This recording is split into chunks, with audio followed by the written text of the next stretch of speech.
thank everybody for taking time out of their busy schedule and showing up to support this engagement with these two phenomenal minds, and more importantly, great hearts, people that care, people that are accomplished, but they chose, as long as God reached to pull them up, they chose to reach down and pull up others, in my opinion. I am so very proud of Dr. Chad Womack as well as Dr. Walter Palmer, and welcome to the At the Intersection podcast, co-produced by Jonathan Lee and Dr. Chad Womack. And as the young lady just articulated, this is the start of something major. Our folks need this knowledge, need this information, and without further ado, I kind of want to start off with some research that Dr. Chad Womack did regarding the African American STEM yield via the School District of Philadelphia's pipeline.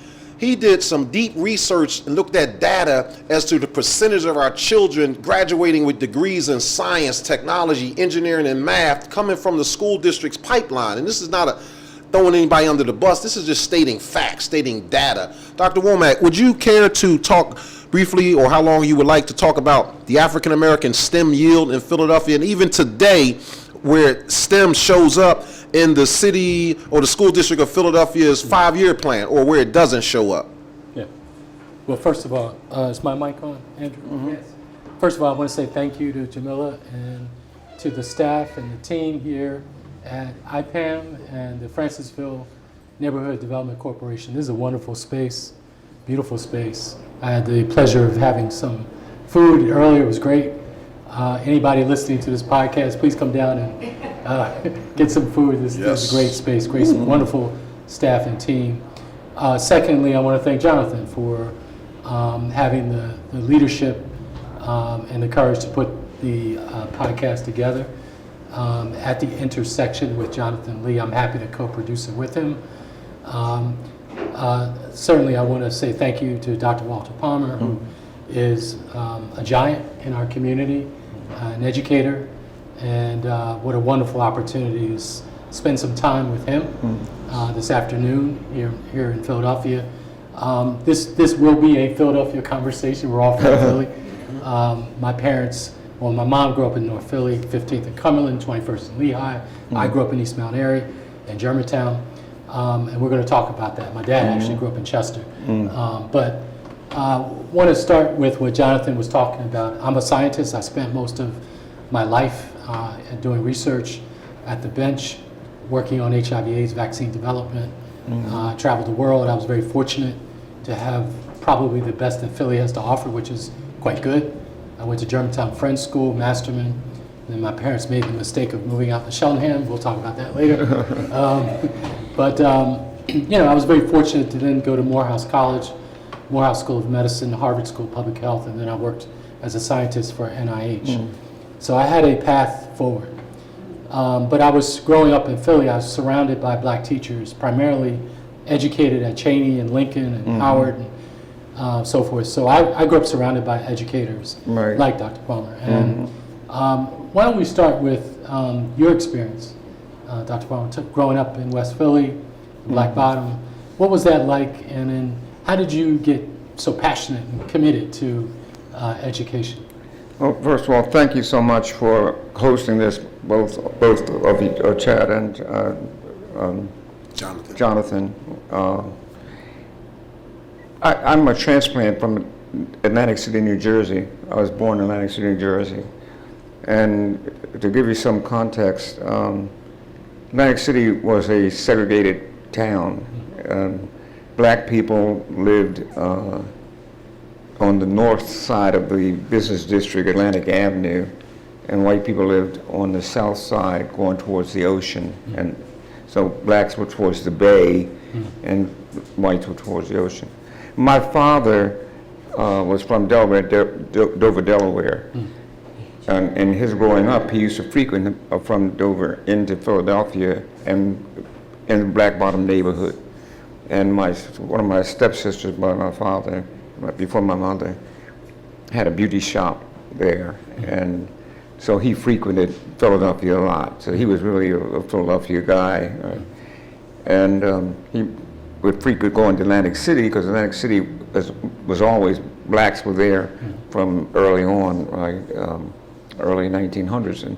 And my grandfather had a speakeasy, and so my father would go to that speakeasy. So I mean, he was older than my mother. My mother was a teenager when they met, and she dropped out of school in, I think, the 8th grade, 8th, 9th grade. And I always share that because, first of all, the education is broader than just traditional schools, public, private, doesn't matter. I mean, if you take a look at the African experience, an oral tradition, oral culture, that for thousands of years they were teaching people just by storytelling, right? And so blacks have always had to be conscious of where they were, whatever space they were in, right? There's a whole learning process in that. Du Bois calls it the dual consciousness, our ability to be able to function in both the black world and the white world. I mean, that's profound stuff. And not having even a high school degree or diploma was irrelevant in terms of their survival.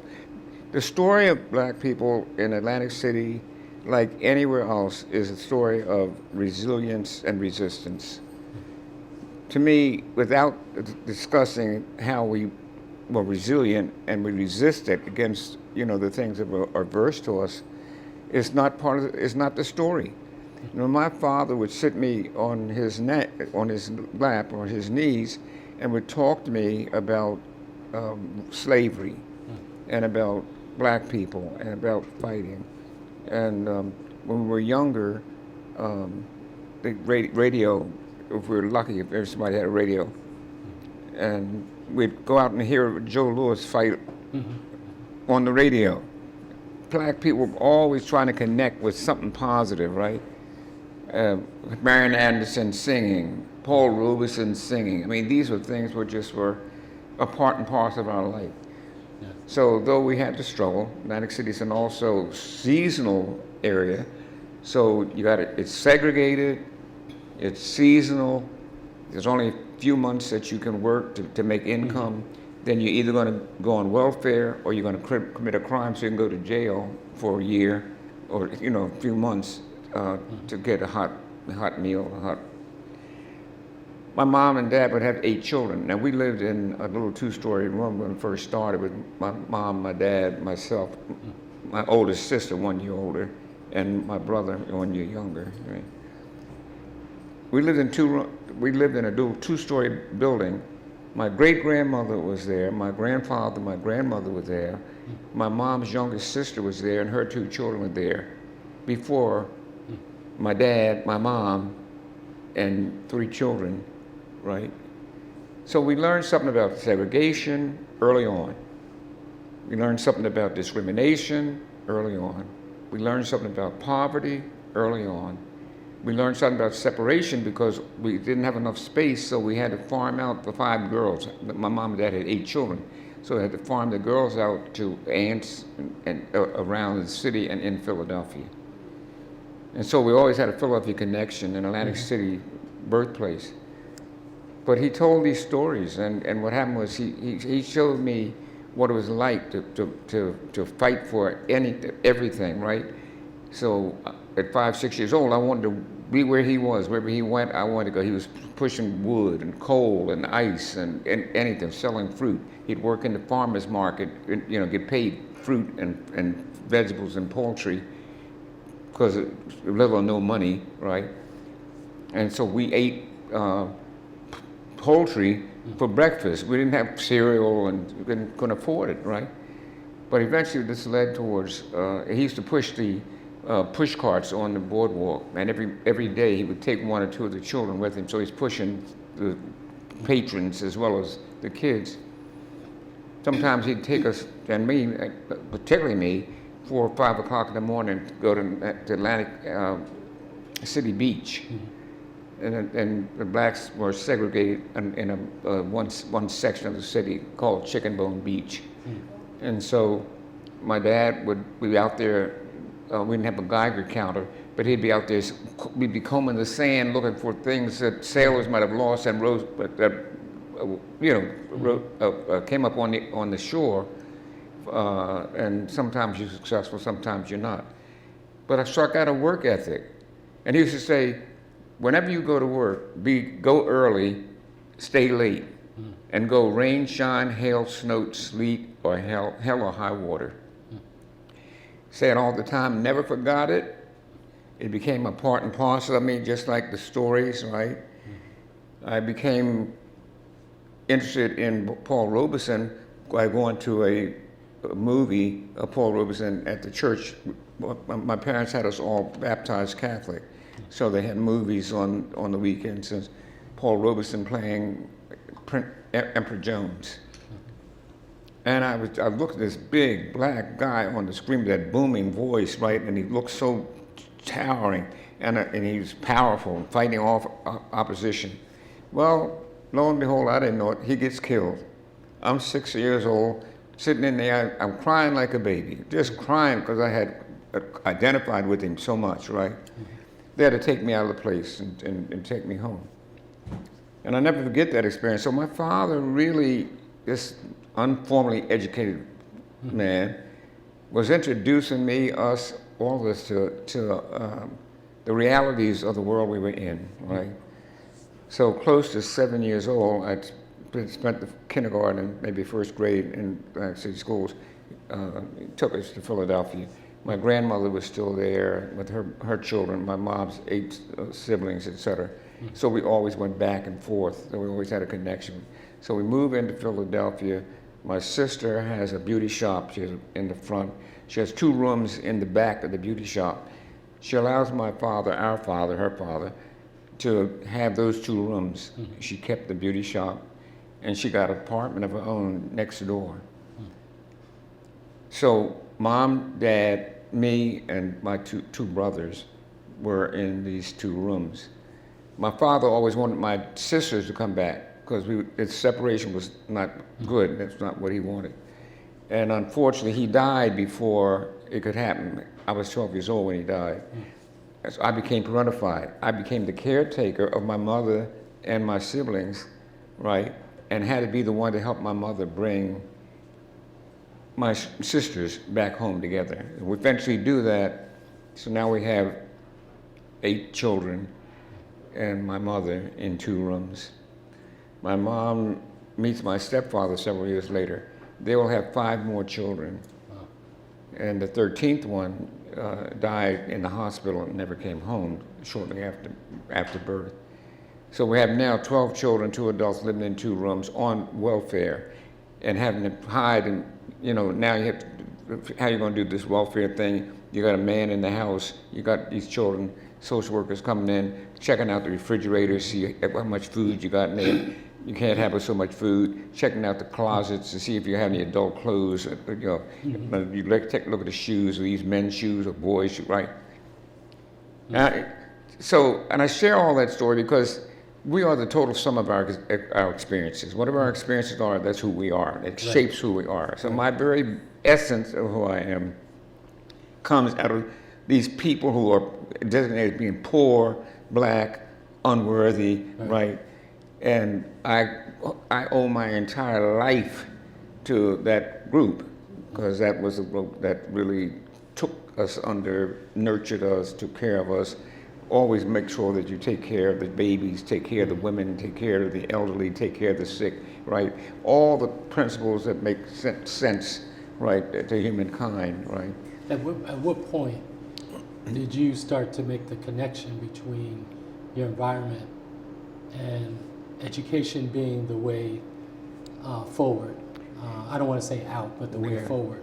Yeah. At what point in your childhood or young adult life did you? I think very early, because I started playing school with my siblings in the house and in the yard and what have you, right? Right. And then I went to Philadelphia schools, and I was not a good student. I mean, I was knowledgeable about a lot of things. I could draw, paint, I could write, I had good penmanship, I was a good speaker. I wasn't afraid to stand up and write. Right. I could do basic math, basic fractions. So I no higher stuff, Right. exposed to it. And I took mechanical drawing as a major, right? And then I could help my mother because I'd go out, I'd hire myself out for doing sign painting on windows for people, largely black people, right? And doing some mechanical drawings for people who want to have to file for applications in City Hall and that sort of like that. And I used to go out and did all kinds of things like my father did in order to try to help my mother after school. Did junking. At that time, you could do junking and you could take anything, metal, iron, steel, papers, glass, bottle tops, to the junk shop, which was right next door to where I lived, like literally, and get enough money to feed you, get enough money to allow you to the movies on the weekend, etc. Right? And so I played school all through that time, right? So now my dad dies at 12 years old. I mean, I'm nursing my brothers and my sisters, and that carries over playing school with the siblings, friends. So I'm protecting my mom, my sisters and brothers, and then now they're friends, right? I'm in a tough neighborhood, so another lesson, the street lessons are the lessons that are really shaping me, right? I have to learn how to fight because I don't know how to fight. I come from a small town, they don't really all fighting and carrying on, right? That didn't have that, right? Black Bottom And when guys. you say street, you're talking about West Philadelphia. West Philadelphia, Black Bottom. Black Bottom. Yeah, the neighborhood. Can you describe what, for those who don't know what the... Yeah, the Black Bottom boundaries were from 33rd Street on the east and 40th Street on the west, and Lancaster Avenue on the north. Used to be Mantua Avenue, but it came in. It was created in 1854 and was bought by a very wealthy family, and the composition of the people in there, and the southern boundaries went all the way over to University Avenue. So. 1854 and 1873, it was free of any, other than the people from that area called, it was eventually called Greenfield. It was Hamilton Village in 1854, but blacks were there even before it became Hamilton Village. And then the composition of people kept coming in, were farmers and herders, were Irish, Polish, German, Jewish, right? And the religions were Catholic, Protestant, Jewish, and Baptist, right? So they were part and parcel of the culture. 40th and Market Street was the marketplace. So what happened is people took their wares up to 40th Street and sold their wares, what happened. So it was a working community, it was a poor community, but everybody, including the children, went to work. We found something to do, to go to work, right? And we carved out learning. Learning was secondary towards survival. So in my junking days, I found some books, some magazines, national, what do you call them? National Geographic. National Geographic, okay, thank you, Jonathan. So, and I was fascinated. I'm seeing all these different people, black people, white people, Asian, Latino, and all these cultures. So I started saving them. Now that would bring a lot of money because they were heavy. Right. Take them to junk shop, but I couldn't. So I would use those as the basis for teaching people, and even all the way up to my teen years. And a lot of times I'd run into the pool room, Walker's pool room in the Black Bottom, and I want these guys, look at this, look at that, right? And these guys, whoa, please, I got money on the table. Will somebody read that damn thing to get him out of here? I'd go to the bar. And a club, Zelmar was the name of the bar on the corner, right? And I had a Cobra room on the second floor for private parties, right? So I'd go in the bar at 18 years old, up to 17. I said, "Hey, God, let me show you this." Guys, Walt, I'm trying to talk to this girl. Would you please, would this nigga, somebody please get him out of here, right? I just pushed the envelope just all the time. So I was always teaching, right? I didn't call it that. I didn't know what the hell I was doing. my father dies, I'm 12 years old, and my first arrest, I get locked up at 12 years old for burglary, and ironically, I was burglarized in University of Pennsylvania dormitories, right? And when I tell the story in the classroom at Penn, right, people will start laughing. I said, but isn't that ironic, right? I'm burglarizing them and then realize they're going to burglarize, they're going to burglarize us, right? At a different level. At a different level. Right. But I start going to jail, I'm a juvenile, every year, at least once or twice a year. My mother was just in pain about the fact that, you know, her caretaker, right, her partner in this venture, right, was going out of jail. And I said, Mom, I did it. If I did it, I own up to it. Right. So please don't keep crying and begging these people to let me go, because I've got to pay the price, right? And what happens, you learn in the street how to survive in the jail, right? And so we get challenged. First night, they picked my brother up, who is totally innocent, was not involved in nothing, right? But the older guys squealed on him. And the detectives were riding around the neighborhood, and they saw him, they jumped out and snatched him, right? So we've always had that. The fact is that it doesn't matter. You don't have to be guilty in order to be in it. You don't have to be guilty in order to be taken off the street, you know. Right. And because he was a black kid, you know, I was 12, he was 11, right. And they took him. So we're at dinner time, guy sitting across the table, bigger guy, right? And we had beans and hot dogs and beans. I'll never forget this, because I love hot dogs and beans, right? And so I said, well, we're going to do good here. So guy comes and takes his fork in my hot dog and starts to take it up out of I took my fork, stabbed him in the hand, his blood shot up in the air. I took my hot dog and ate his blood and my hot dog, right? So you were serious about your 12 years old. I realized that I got to establish some territory here. Right. Well, go to bed. It's a big dormitory, 40 or 50 people in the dormitory, all black males, largely very few whites. This guy is talking about what he's going to do to my brother. He's going to rape my brother. He's going to, he carried on, right? I got up, and there was a bucket of sand in the corner they would use in case fires. They put the sand on it. Right. I took that sand, went over to his bed, poured it all over his face. Took that bucket, smacked him upside his head 2 or 3 times, and went back to my bed and went to sleep.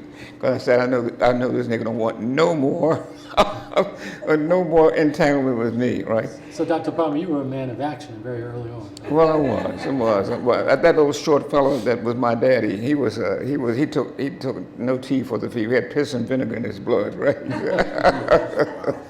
So at what point?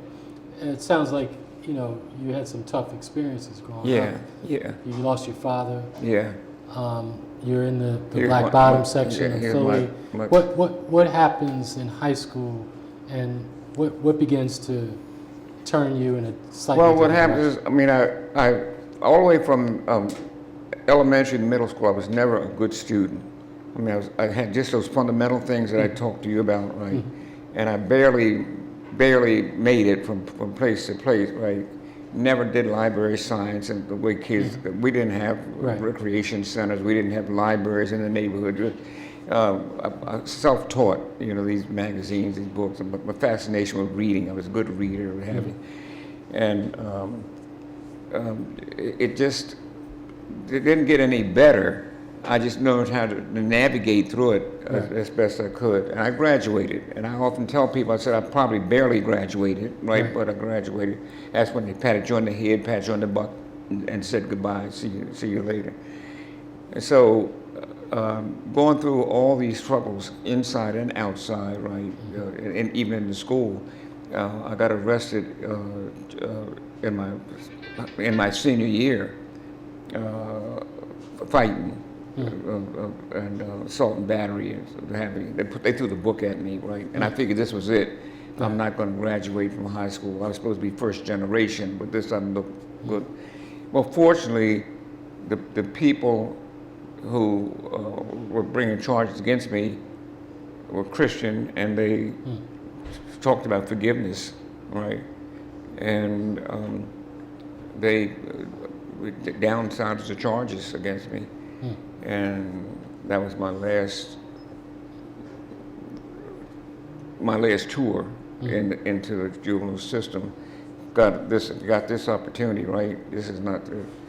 And then what I did was I saw University of Pennsylvania had an ad for a program they were surgical attendant, and I went and I applied, and I shared some of these same stories with the administrator woman, and they had been and I went on a Friday. I was the last candidate to apply. They've been interviewing people all week long. Well, she gave me the job.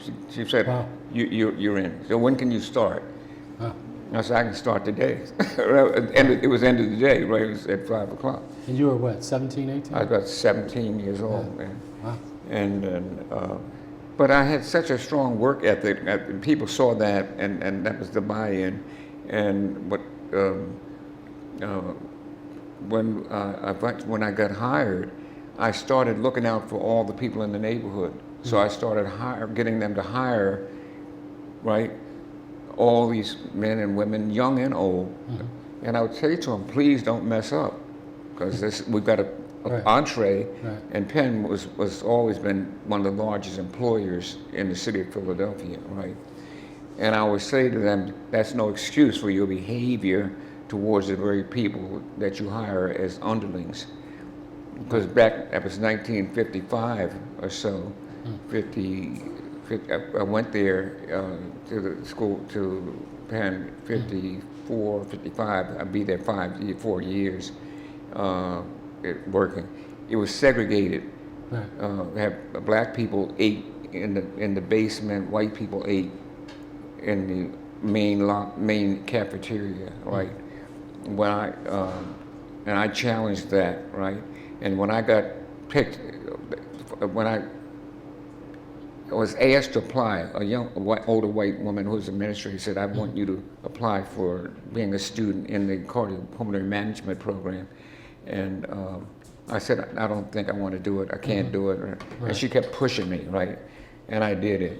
And then she came back to me several days later, said, she was just upset. She said, I said, what's the matter? She said, they rejected your application. I said, why? She said, because you're black. She said, this just makes my Irish and Scotch blood boil, right? You have to fight. You have to fight them. I said, well, now the war is on, because it's personal now, Right, okay? right. So I get the NAACP. She's telling me, get the NAACP, get the Urban League. That's next. Now in the 50s, you can figure. Here's a white woman told me, get all these black organizations. And I said, oh, you ain't said nothing slick. And they've they turned it around. And So you got into the program. I became the first student and the first black. And there were no blacks in the country that were in being trained in cardiopulmonary management, right? And So what was that like? I mean, you were the only. it's heart and lung management, respiratory therapy, right? Use of ventilators, et cetera, right?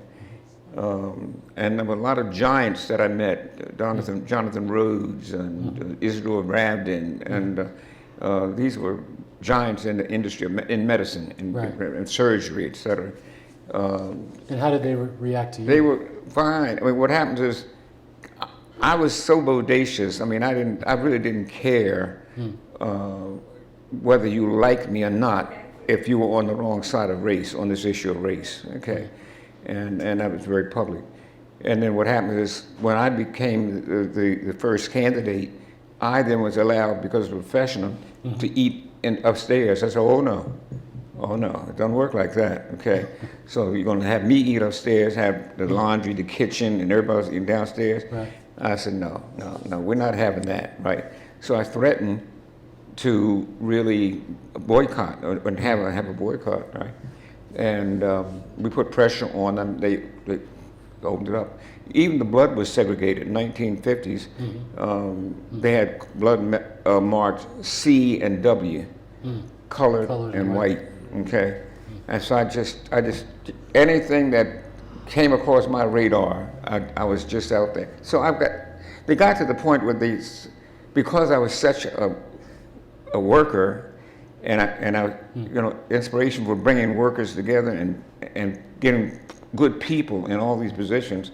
I think they tolerated a lot of it, and I think some of them generally kind of thought maybe he's right on some of these things, right? And this was at a time, just to put it in context, when the country was In the just beginning to kind of wake up. 1950s, it's even before Dr. King comes on the scene, before Jesse comes on the scene, but all these guys come on the scene. I'm out there, right? Now, later on, I'll eventually hook up with Jesse Jackson. I'll hook up with Dr. King. In fact, I'll be with him on 2 weeks before he dies, right? And I was supposed to be at Malcolm the night he died. I was supposed to be at the Audubon Theater because I had decided to support Malcolm over Elijah Muhammad during that period of time, right? And so my life was just in a, constant motion, state of motion. And remember, take a look at Philadelphia 1950s. Very few black policemen, very few black taxi cab drivers, very few black conductors on trolleys and buses, etc. No city council. No city council, Certainly not no mayors. no black mayors, okay? I'm going into City Hall, turning out these white spaces, right? These people are not happy, right? And then I started teaching black history because I was always fascinated. My dad just made me get fascinated. The history of Africa, the kingdoms and empires, etc. Oh, just fascinated me. And then studying how the rape, I call it the rape of Africa, kidnapping, rape of Africa, right? And Andy's right. It was 250 years of black African chattel slavery, and another 150 years of racism through Jim Crow, peonage and sharecropping. That was all slavery. I talked to Wilson Good, first black mayor. Wilson and I are very close. He talks about his sharecropping days as a child. He said it was slavery. I said, absolute, Mayor, it's slavery. There's no other name. Any other name for sharecropping is nothing more than slavery. When whites controlled the products that you put out of the ground, the work that you put in, the time you put in, right? Basically creating value for others. Not for yourself. So what brought you then to Freedom Schools? How did you get connected? That's a good point. It's a timely point. So because I played school so much with my brothers and sisters and saw the effect it had, I said, our children are not exposed to the history, this tremendous history. I was reading Joel A. Rogers. Joel A. Rogers, a great historian, didn't have the credentials as a lot of the G. Carter Woodsons and people like that. But he did 100 amazing things of the Negro, from man to Superman, all these things. And he enthralled me, right? And I started reading all those books, and I started using those books for teaching other people. And so then I said, what I need to do is put together our school, and I called it the Black People's University of Philadelphia. Now you got to think. Here's a Negro. In that time you called colored a Negro. Talking about putting up a school, calling it a university, didn't ask anybody permission, right? And just boldly pushing that agenda, right?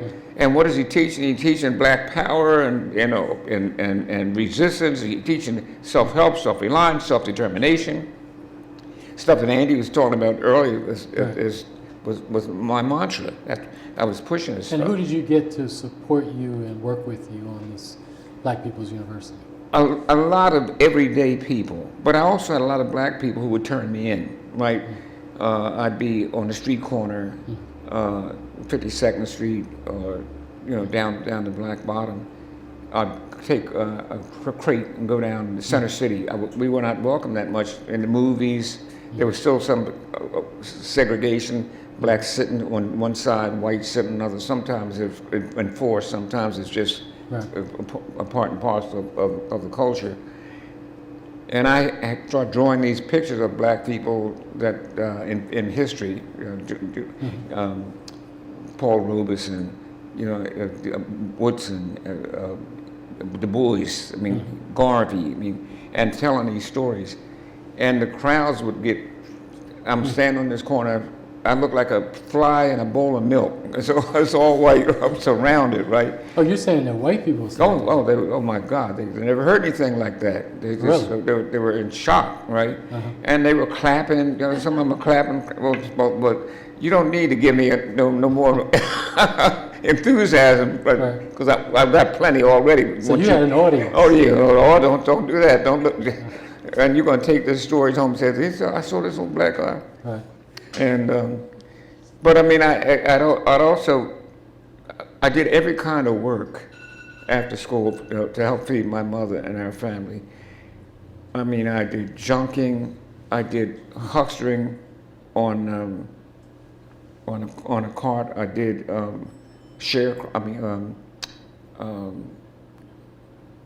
farming, going into farming, right? In the fields early in the morning. I'm 13, 14 years old, going out in the fields picking fruit or vegetables, what have you.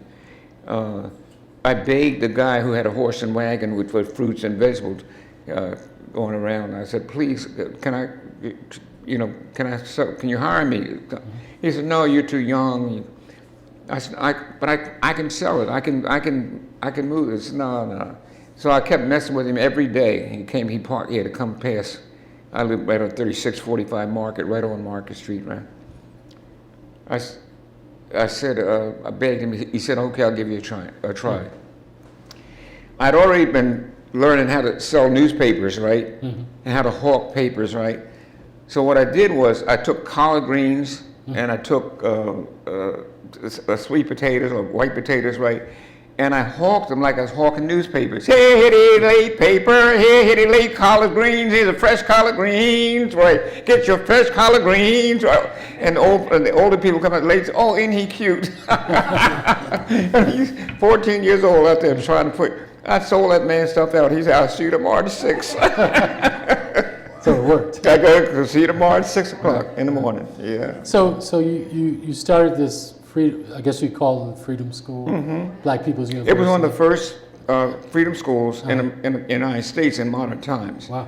Okay. And it was duplicated in Philadelphia by a number of people here. And Jimsy Traylor did one. John Churchfield did on Richard Avenue. He did one. But these were years after I started. The 50s. It's just hard to imagine what it was like. In the 50s, it was a lonely. It was a lone tour. I mean, black ministers were afraid, and these were the guys who championed anti-slavery, right?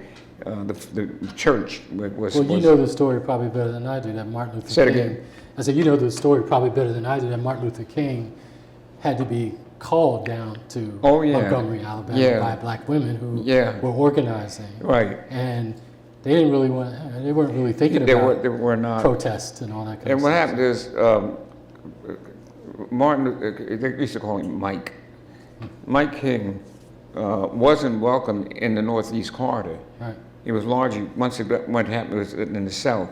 And I had to fight for him to appear in Philadelphia and walk with Cecil B. Moore on Girard College, right? Cecil and I became good friends, right? We were very close, and a lot of times when I get locked up for demonstrating and picketing, Cecil would be my lawyer. And so Cecil didn't want King in the city. And I don't want no chicken licking, Cecil with his cigar in his mouth, right, a glass of Johnny Walker Red. He used to say to me, Walter, go in there, there's a bottle of Johnny Walker Red, pour yourself a drink. He said, I forgot you're a preacher boy. you don't drink. No, I don't drink, Cecil. Right? And I said, Cecil, it's not going to hurt you. In fact, it can help, globalize, nationalize what's going on. And most times he'd listen to me, take my advice, right? Because we were close. We were really very, very close, right? And when I was working downtown, we were both in the same building, and Cecil opened up the lobby door one day, fell in the shaft, fell down in the elevator shaft. And I went to go see him he broke his hip. I went to go see him at the hospital every day. Eventually we got him elected as a city councilman, right? And it was unfortunate, he started to have some dementia while he was there, and nobody could talk to him. And Stanley Branch and all the guys were saying, Cecil, you know, maybe it's time to step down, and we don't want you seen like that. So a group of the guys, civil rights guys, came to me and said, well, you're the only one he'll listen to, right? Said, go see him. Have you seen? I said, oh, I haven't seen him. He said, it's very sad, it's very pathetic. This giant that we love so much, and was a fighter, got to the point where he was just running off at the mountain, just nonsense, no legislation. So I went, and God, my God, when he saw me, he just, all of a sudden he started strutting. He really wanted to put on a show, right? He wanted. So talk to us about, because the history of Philly and education, particularly for black folks, is Right. a rich history, right? You can talk about Dave Richardson, some of the protests that led to changes in the curriculum, black history being taught in the school district of Philadelphia. Do you recall some of those? I recall all of it because I was central to all of it, right? Remember, I started in the 1950s, right? And what I had to do was I recognized the fact I couldn't do all this by myself. So I started training the trainers. So when different people, different neighborhoods would ask me to help come fight for some action, housing, you know, down here, Paula Peoples had me come years ago when Temple was expanding, right? Jerry Cooper, his church had me come down because Temple was trying to expand. They were trying to take over 25% of the land mass down here. That sounds familiar. Right, and I had been already fighting against Penn and Drexel, so that was the model we used to fight these guys. And so what I did was, in the 50s, I started going into different neighborhoods, training young people and older people, right, how to fight, how to resist, how to organize, how to plan, right? And I didn't, it was by trial and error. I was coming out of the gangs. I learned how to plan and how to organize. I mean, I was successful in going into a lot of turf wars, right, and coming out of the whole. And so I just translated those skills, right, into showing people how to fight, how to resist. And we did a lot of young people. And so by the time between 1955 and 1955 and 1965, 10 years of going all across the entire city of Philadelphia. And I was training a lot of young people. So in 1967, I had left Children's Hospital. I went there in 1957, and I retired after shutting them down because they had the same segregated policy as Penn. Blood was segregated. People were segregated. Didn't call black women Miss or Mrs., calling them by their first name, but they had to call them by a designation. I said, oh, no, that doesn't work like that, right? And so I'm training all these young people. I leave and I go to area-wide council model cities here in North Philadelphia. And I'm director of community organization to help organize from Spring Garden to Wingahock and from the river to the river. And set up hubs for development in education, employment, healthcare, mental health, housing, et cetera.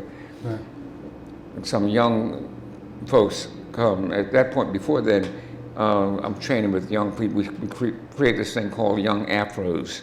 And Jim Lester, a 60-year-old guy with fire and brimstone, he was really the coordinator for the Young Afros. And so we started recruiting the young guys out of the gangs from all across the city, right? So once we set area-wide council, they had a headquarters. So young people had always had some place to come because I was there, right? So Dave Richardson's uncle, Ed Robinson, Dr. Ed Robinson, asked me would I take his nephew under my wings and training. So Dave is 18 years old, just shortly after Germantown High School. I take him, and he goes with me. He follows.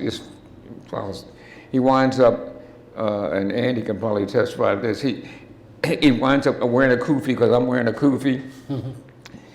Wearing sunglasses because I'm wearing sunglasses. Wearing a dashiki because I'm wearing a dashiki, right? And using his hands because I talk with my hands, right? But he was a great student. He was a hell of a student.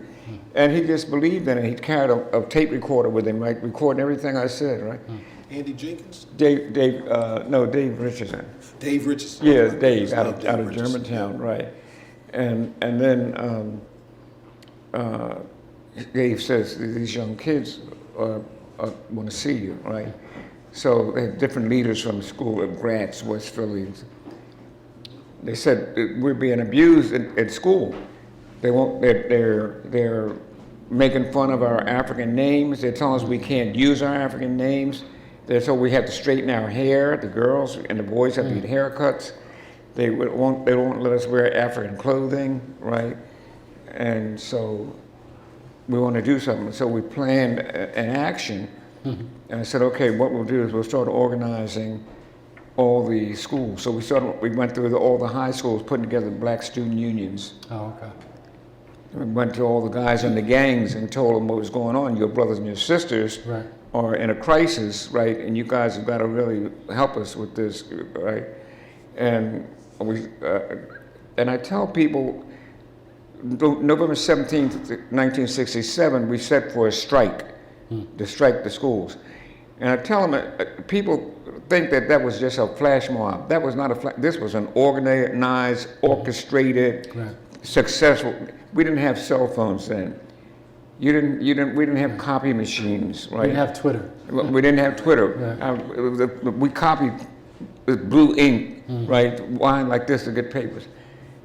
We worked on terms of a story of black people told by black people in Philadelphia, and had 100 copies, and reduplicated where we could, and we designated somebody to drop. Every section of the city we had coordinators, churches, all the high-rise, departments. I always have gone after people at the bottom, because that's really where the heart and soul of the community is, because they're feeling the pain, they're feeling the hurt, they're feeling all the mental stress, and you know what I'm saying, all the stuff they have to do in order to survive, right? I mean, they have to live like the unworthy, and oftentimes referred to as the unworthy poor, right? And so we said November 17th, 1967, we're going to strike. Went into the colleges and start putting together black student unions with the colleges. Don't have many black students at any of the colleges, right? And so that gives a thrust. We start getting ministers. So we got a handful of ministers. The first black ministerium was created by us in 1967 to support the student strike. Right. Lorenzo Shepard, Jerry Cooper, giants. These were tremendous guys. Paul Washington, right? I used his church as a headquarters in North Philadelphia, right? For the Black Power movement. So we really, and then we started working with the students, showing them how to negotiate. Right? Because we're going to train these young people along with some of the elders to go with them. Right? And so November 17th comes, and I'm down at the 22nd and Winter at school board by myself. Nobody's there yet. So the head of civil disobedience, George Fensel, says, Walt, it's 10 o'clock, and your strike was for 10. Doesn't look like nobody's coming. Yeah. I said, they'll be here, George. They'll be here. They'll just be patient. He wanted to fold up tent and go home, get it over with, right? Right. Because it was not called for police action, right? Well, we set it up that at 10 o'clock, everybody, or as many people as possible, was in the junior high school and high school. We didn't do elementary. Walk out, and to make sure you walk out, designate somebody in each school to pull the fire alarm. So they pulled the fire alarm. Pull the fire alarm. Wow. Okay, that gets you out of the building. Don't go back. All right. So even if you go home, right, some of them went down Center City, Philadelphia. But And that was the famous march. that's the march. That And was the big march. boycott. And the students Boycott came of the out. schools, right. Yeah. And over 5,000 joined me. Wow. So Fensel saw what was just me emerge. And at one point in time, there was a group coming from Edison out of North Philadelphia, from Ben Frank. Some gangs, the gangs in those neighborhoods, right?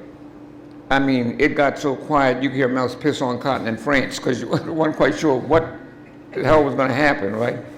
Well, as the closer they got, they started screaming and hollering, both kids that were there and the gang guys, right? And they started running to each other and embracing each other. Right? Wow. And then about 12 noon, Albie from Gratz, one of the leaders, hollers out the window, "They've agreed to 24 of our 25 demands," right? And the school, the crowd went crazy, went wild, right? Right. And at that point, they say, I didn't hear it, they say that Frank Rizzo said, "Get their black asses." And with that, the police went in and turned it into a police riot. And then I got arrested for conspiracy, riot, mayhem, assault and battery on a police officer, profanity, and just anything they could throw at me. Right? So when I grew up, so I was born in '66. When I was born in '66, when I grew up in Philly, that name Rizzo was just, What's the known name? Well-known name. yeah. See, he was an enigma. He really was. And I never met him personally. Oh, you didn't? His bodyguards always wanted me to meet him because he wanted to meet me. Right. He said, Walt Palmer is different from these other guys. Right. He said, if Walt Palmer says he's going to burn down Philadelphia, look for the matches. look for the matches. Right. And then what happened was he was revered in the black community. In the 1940s, 30s, 40s, he was a captain. He was on a motorcycle. Right. He allowed black folks. He allowed the Italian mob to have numbers and prostitution. He allowed the black community to have numbers and prostitution. And he turned his back on that. And black folks really endeared themselves to him. I mean, he was really very, very popular in the black. So what happened? Well, what happened was November 17th. What happened was when you attacked the kids, that all bets are off, right? Right. And he was a street guy, right? So he was a fighter in the street. So there's a lot of things that black people could relate to with him, right? But then after he did that, I sent a message to the bodyguard. I said, Teddy, tell him I'd like to. He and I ought to have a fist fight, one on, and raise money, right? I said, tell him he can bring his blackjack.